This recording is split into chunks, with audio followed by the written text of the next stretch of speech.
आज हम जिस मूवी को एक्सप्लेन करने जा रहे हैं ये एक इंतहाई इंटरेस्टिंग विच स्टोरी है। ये मूवी 2016 में रिलीज़ हुई। मूवी का नाम है लाइट आउट। अगर आपको ये स्टोरी पसंद आए तो इस चैनल को सब्सक्राइब करें और बेल आइकन को क्लिक करें और वीडियो को लाइक करना मत भूलिएगा। मूवी का स्टार्ट होता है और हम एक टेक्सटाइल ओनर को देखते हैं जो वीडियो कॉल पे अपने बेटे से बात कर रहा होता है।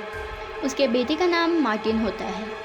वो अपने फादर को बता रहा होता है कि उसकी मोम की तबीयत फिर से ख़राब हो गई है और वो फिर से किसी से बातें कर रही हैं, जिस पर उसके फादर उससे कहते हैं कि डोंट वरी, मैं आ रहा हूँ। दूसरी तरफ पोल की असिस्टेंट जब किसी कमरे की लाइट बंद कर रही होती है तो उसे वहाँ पर किसी का शैडो नज़र आता है, जिस पर वो लाइट ऑन करती है और उसे वहाँ पर कुछ नज़र नहीं आता। लेकिन फिर से जब वो लाइट बंद करती है तो उसे दोबारा वही शैडो नज़र आता है, जिसे देखकर वो डर जाती है। फिर से लाइट ऑन ऑफ करने पर उसे वो शैडो अपने पास नज़र आता है, जिसे देखकर वो डर जाती है और वहाँ से भाग जाती है। वो टेक्सटाइल ओनर के पास जाती है और उसे बताती है कि उस रूम में किसी का शैडो है, लेकिन वो कॉल पे बिजी होता है तो वो उसकी बात पर इतना गौर नहीं करता। वो उसे अपने घर जाने का कहता है, जिस पर उसकी असिस्टेंट उसे बी केयरफुल कहकर वहाँ से चली जाती है। पोल जब फैक्ट्री से निकल रहा होता है तो उसे भी वो भयानक साया नज़र आता है और वो साया आहिस्ता आहिस्ता करके उसके पास आ रहा होता है। वो अपनी जान बचाने के लिए वहाँ से भागता है, लेकिन इससे कोई फ़ायदा नहीं होता। वो शैडो उस पर हमला कर देता है और उसकी टांग पर गहरे ज़ख्म आ जाते हैं और इस टाइम वो लाइट में खड़ा हुआ होता है, जिससे उसे ये पता चलता है कि वो शैडो लाइट में नहीं आता और उस पर हमला नहीं कर सकता। इसीलिए वो वहाँ से भागता है और अपने ऑफिस में चला जाता है जहाँ पर लाइट जल रही थी, लेकिन एकदम से सारी लाइटें ऑफ हो जाती हैं और दरवाज़ा खुलने पर कोई शैडो उसे पीछे से खींच लेता है और फिर हम उसकी बॉडी को देखते हैं, यानी उसको उस शैडो ने मार दिया था।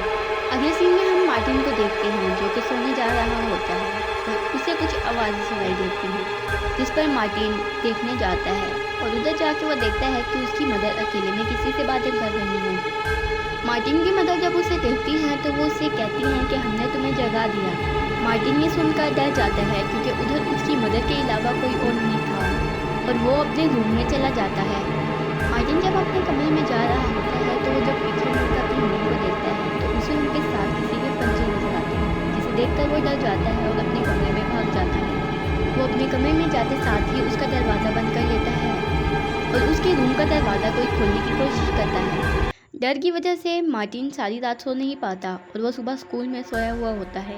ये देखकर चाइल्ड वेलफेयर वाले उसकी मदर को कॉल करते हैं। कोई जवाब न आने पर वो उसकी स्टेप सिस्टर को बुलाते हैं, जिसका नाम रेबिका होता है, और उसे बताते हैं कि ये सिर्फ आज नहीं बल्कि हफ्ते में 3 दफ़ा हो चुका है। असल में मार्टिन और उसकी स्टेप सिस्टर रेबिका की मदर एक ही थी। उसके बाद रेबिका मार्टिन को लेकर अपनी मदर के घर चली जाती है और रास्ते में वो रेबिका मार्टिन से पूछती है कि मदर किसी से मिलती भी हैं या घर में ही रहती हैं। इस पर मार्टिन रेबिका से कहता है कि मदर सिर्फ डियाना से मिलती हैं, उसी से बातें करती हैं और वही उसकी दोस्त है। रेबिका और उसकी मदर के बीच में नोकझोंक होती है। मार्टिन भी अपने कपड़े पैक कर लेकर आता है। वो अपने रूम से आते हुए अपनी मदर के रूम में झांकता है और उसे वहीं पर फिर से वो साया नजर आता है जो उसे डरा देता है। रेबिका अपनी मदर से मार्टिन को लेकर जाने का कहती है, जिस पर उनकी मदर रोते हुए उन्हें रोकने की कोशिश करती है, लेकिन वो दोनों वहाँ से चली जाती हैं क्योंकि मार्टिन भी बहुत डरा हुआ था। रात में रेबिका सोते वक्त अचानक उठ जाती है और वो देखती है कि मार्टिन वहाँ पर नहीं है। तभी रेबिका को दरवाजे के पास से कुछ स्क्रैच करने की आवाज़ें सुनाई देती हैं। वो समझती है कि वो मार्टिन है। रेबिका जब देखने जाती है तो उसे भी वहाँ पर वो भयानक साया नज़र आता है। रेबिका के रूम की लाइट कभी ऑन हुई थी कभी ऑफ हुई थी, लेकिन उससे पहले वो साया उसे कुछ कहता वो अपने कमरे की लाइट ऑन कर लेती है। रेबिका बाथरूम में जाती है और वो देखती है कि बाथटब में मार्टिन सोया हुआ है और उसने सोते वक्त भी लाइट ऑन की हुई है। अगले दिन चाइल्ड वेलफेयर वाले रेबिका के घर आते हैं और उधर से मार्टिन को ले जाते हैं क्योंकि असल में सोफी उसकी गार्डियन थी। उसके बाद रेबिका की नज़र उस जगह पर पड़ती है जिधर रात को वो साया स्क्रैचेस कर रहा था। वो देखती है कि उधर उसने अपना नाम और एक पिक्चर भी बनाई हुई थी। फिर रेबिका अपने फ्रेंड के साथ अपनी मदर के घर जाती है और उसे वहीं पर रुकने का कहती है और फिर डियाना के बारे में इंफॉर्मेशन इकट्ठी करना शुरू कर देती है। डियाना के बारे में इंफॉर्मेशन इकट्ठी करते हुए उसे वहाँ पर एक बॉक्स मिलता है जिसमें उसकी मदर और डियाना की पिक्चर होती है। उससे ये भी मालूम होता है कि उसकी मदर जब छोटी थी तो उन्हें मेंटल हॉस्पिटल में दाखिल कराया गया था।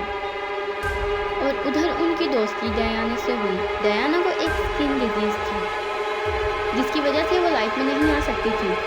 जैसे ही वो लाइट में आती थी उसकी स्किन जलने लगती थी। वहाँ के लोगों का ये मानना था कि डयाना एक विच है जो कमज़ोर लोगों पर हावी हो जाती है। उसने अपने फादर को भी पोजेस करके उन्हें खुदकुशी करने पर मजबूर कर दिया था। और उसी हॉस्पिटल में एक एक्सपेरिमेंट के दौरान तेज़ लाइट की वजह से डयाना की मौत हो गई। रेबिका जब अपने पुराने कमरे में जाती है तो डयाना उसे वहीं पर लॉक कर देती है और उस पर हमला कर देती है। रेबिका बहुत डर जाती है और वो चीखें मारने लग जाती है। उसकी चीखों की आवाज़ सुनकर उसका दोस्त आ जाता है और वो कमरे का दरवाज़ा खोल देता है, जिस पर डयाना उसे छोड़ देती है। उसके बाद रेबिका अपने दोस्त के साथ उस बॉक्स को लेती है और वहाँ से चली जाती है। फिर हम सोफ़ी और मार्टिन को देखते हैं जो कि घर आ रहे होते हैं। सोफ़ी मार्टिन से कहती है कि मैं तुम्हारे साथ गुड टाइम स्पेंड करना चाहती हूँ, हम तीनों मिलकर आज रात को मूवी देखेंगे। तीनों सुनकर मार्टिन बहुत डर जाता है क्योंकि वो लोग तो सिर्फ दो ही थे और वो अपनी मोम से कहता है कि मोम सिर्फ हम दोनों। रात को जब सोफ़ी और मार्टिन मूवी देख रहे होते हैं तो सोफ़ी सारे कमरे की लाइट ऑफ कर देती है, जिस पर डयाना आ जाती है। मार्टिन डयाना को देखकर बहुत डर जाता है। सोफ़ी मार्टिन से कहती है कि डयाना मेरी दोस्त है, मैंने उसे काफ़ी साल अपने से दूर रखा और अब वो हमारे साथ ही रहेगी। तभी मार्टिन डयाना को देखता है तो वो उसे देखकर डर जाता है और भागकर कमरे की लाइट ऑन कर देता है, जिस पर डयाना को गुस्सा आ जाता है और वो सोफ़ी पर भी हमला कर देती है। उसके बाद मार्टिन रेबिका के घर चला जाता है और फिर रेबिका मार्टिन को अपनी मदर और डयाना की स्टोरी सुनाती है और वो उसे बताती है कि हमें मदर को मेडिसिन टाइम पे देनी होगी क्योंकि जब वो मेडिसिन नहीं देती तो वो मेंटली वीक हो जाती है, जिसकी वजह से डयाना उन पर हावी हो जाती है। जिस पर मार्टिन उससे कहता है कि वो ऐसा कभी नहीं होने देगी क्योंकि उसके फादर ने भी ऐसा करने की कोशिश की थी और उसने उन्हें मार दिया। उसके बाद डोर की बेल बजती है। रेबिका बाहर देखने जाती है तो उसे वहाँ पर कोई नहीं नज़र आता। उसके बाद डयाना मार्टिन को अंधेरे में बेड के नीचे खींचने की कोशिश करती है, लेकिन रेबिका उसे बचा लेती है। उसके बाद मार्टिन, डयाना और उसका फ्रेंड तीनों मिलकर सोफ़ी के घर जाते हैं। खाना खाते वक्त रेबिका अपनी मदर से डयाना के बारे में पूछती है। पहले तो उसकी मदर अनजान बन जाती है, लेकिन रेबिका उन्हें बताती है कि उसने उन दोनों की पिक्चर देखी है, इस पर उसकी मदर कहती है कि हाँ, हम दोनों फ्रेंड थे। उसके बाद उन दोनों के बीच में बहस शुरू हो जाती है और गुस्से की वजह से सोफ़ी अपने रूम में चली जाती है। रेबिका मार्टिन को अपने साथ चलने का कहती है, लेकिन इन मुश्किल हालात में भी मार्टिन अपनी मदर को नहीं छोड़ना चाहता था। उससे कहता है कि मैं नहीं जाऊँगा क्योंकि मेरी मदर को भी मेरी ज़रूरत है। ये सुनकर रेबिका और उसका दोस्त भी वहीं पर रुक जाते हैं। रेबिका घर की सारी लाइट्स ऑन कर उन पर टेप लगा देती है ताकि उन्हें कोई बंद ना कर सके, और वो लोग और भी बहुत सारी लाइट्स पूरे घर में लगा देते हैं ताकि डयाना उन पर हमला ना कर सके। दूसरी तरफ रेबिका की मदर बहुत परेशान नज़र आ रही होती है और वो छुपकर से रेबिका के हाथ में एक पर्ची पकड़ा देती है जिस पर लिखा था आई नीड हेल्प, जिससे हमें ये पता चलता है कि वो खुद भी डयाना से छुटकारा पाना चाहती थी, इसीलिए उन्होंने डयाना से छुपकर रेबिका को पर्ची दी थी। रेबिका मार्टिन को कहती है कि वो कोई ना कोई हल निकाल कर अपनी मदर की हेल्प करेगी और उसके बाद सब ठीक हो जाएगा। रात को डयाना सारे घर की पावर कट कर देती है जिससे सारे घर में अंधेरा हो जाता है। फिर जब रेबिका की आंख खुलती है तो वो टॉर्च लेकर बेसमेंट में फ्यूज को देखने जाती है। मार्टिन की भी जब आंख खुलती है तो अंधेरा देखकर और अपने आप को अकेला देखकर बहुत डर जाता है। वो टॉर्च लेकर रेबिका को ढूंढने चला जाता है। उधर ही डयाना आ जाती है और वो उसे डरा देती है। फिर डयाना उसे पकड़ लेती है और उसे खींचकर अपने साथ लेकर जा रही होती है। उसी टाइम वो कैंडल उसके सामने करता है जिससे वो उसे छोड़ देती है। उसके बाद मार्टिन भी बेसमेंट में अपनी बहन के पास पहुंच जाता है। फिर रेबिका को रियलाइज़ होता है कि ये बेसमेंट में उन दोनों को लाना शायद कोई ट्रैप ना हो, और वही होता है। डयाना बेसमेंट का दरवाज़ा बंद कर देती है। फिर वो दोनों दरवाज़ा खटखटाना शुरू कर देते हैं और रेबिका अपने फ्रेंड को मदद के लिए पुकारती है। उसका फ्रेंड उन दोनों की आवाज़ सुनकर उनकी मदद के लिए वहाँ पर आ जाता है। वो इन दोनों को बाहर निकालने की कोशिश कर ही रहा होता है कि वहाँ पर डयाना आ जाती है और वो उस पर हमला कर देती है, जिसकी वजह से उसके हाथ से टॉर्च बहुत दूर जाके गिरती है। फिर डयाना उसे मारने ही वाली होती है तो वो अपने मोबाइल की लाइट ऑन कर अपने आप को बचा लेता है। अब एक बार फिर डयाना उस पर हमला करती है और उसका मोबाइल भी तोड़ देती है। ये देखकर वो घर से बाहर भागना शुरू कर देता है, जब वो अंधेरे में पहुंचता है तो फिर डायना उस पर हमला कर देती है, लेकिन वो एक बार फिर अपने कार की लाइट ऑन कर अपने आप को बचा लेता है और कार लेकर वहाँ से भाग जाता है। इस सब में सोफ़ी की भी आंख खुल जाती है और वो ये समझ जाती है कि डायना उसकी फ्रेंड नहीं है, बल्कि वो उसके बच्चों को नुकसान पहुंचाना चाहती है। तभी वहाँ पर डायना आ जाती है। सोफ़ी उससे कहती है कि तुम मेरे बच्चों से दूर रहो।